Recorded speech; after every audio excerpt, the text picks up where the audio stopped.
రేవంత్ రెడ్డి జనం అంటే ఇదొక ఈ మధ్యన ఒక ఆట అయిపోయింది. పబ్లిక్ ఏం ఫీల్ అవుతారు, లేకపోతే పబ్లిక్ ఏదో అసమర్థులో లేకపోతే పబ్లిక్ తెలివి తక్కువళ్ళు అనుకుంటారేంటో తెలియదు. నెంబర్ 1 పాయింట్, ఇప్పుడు బీఆర్ఎస్ ఎమ్మెల్యేల కండవాలు కప్పడం అన్నటువంటిది, కండవా కప్పినంత మాత్రాన వాళ్ళు ఎవరు కూడా పార్టీలో చేరినట్టు కాదట. ఇది ఒక కొత్త సూత్రం రాయాలనుకుంటా. కండవా కప్పితే పార్టీలో చేరినట్టు కాదు, పార్టీలో చేరినట్టు ఏంటో తెలియదు. ఓ పక్కన సుప్రీంకోర్టు ఆదేశాల మేరకు ఇప్పుడు సచ్చినట్టు తప్పనిసరి పరిస్థితుల్లో వాళ్ళని పిలిచారు, మళ్ళీ తెలివితేటలు ప్రదర్శించేశారు అక్కడ. వాళ్ళు చెప్పిన ఏది మేము అసలు పార్టీలో చేరినట్టు కాదు అని చెప్పారని అది తెలిసేసి వీళ్ళందరూ దాంట్లో ఇంకో జిమ్మిక్ ఏం చేశారు, వీళ్ళందరూ అంట టీఆర్ఎస్ ఎమ్మెల్యేలు అందరూ ఎవరైతే గెలిచారో వాళ్ళందరూ నెలకు ఒక 5,000 రూపాయలు పార్టీకి పంపిస్తారట. ఆ డబ్బులు ఇప్పటికి కూడా వెళ్తానే ఉన్నాయి కాబట్టి ప్రాబ్లం ఏం లేదు, అది వాళ్ళు బీఆర్ఎస్లో ఉన్నట్టే.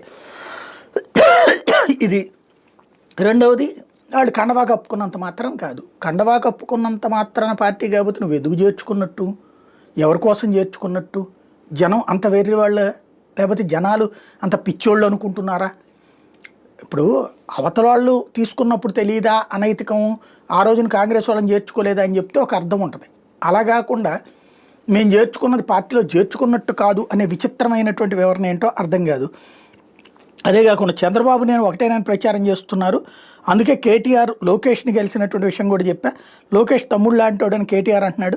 చంద్రబాబు జైల్లో ఉన్నప్పుడు ఆందోళన చేసిన వాళ్ళని అరెస్ట్ చేస్తామని కేటీఆర్ చెప్పలేదా? ఇది ఇలాంటి విచిత్రమైనటువంటి వివరణలతో చంద్రబాబులో రేవంత్కు ఉన్నటువంటి డీలింగ్ని కొత్తగా ఎవరు చెప్పక్కర్లేదు. ఒక కాంగ్రెస్ నాయకుడు తెలుగుదేశం వల్లనే, చంద్రబాబు వల్లనే రాష్ట్రాన్ని అక్కడ ఇదొచ్చింది అనేది మొట్టమొదటి వ్యక్తి కదా.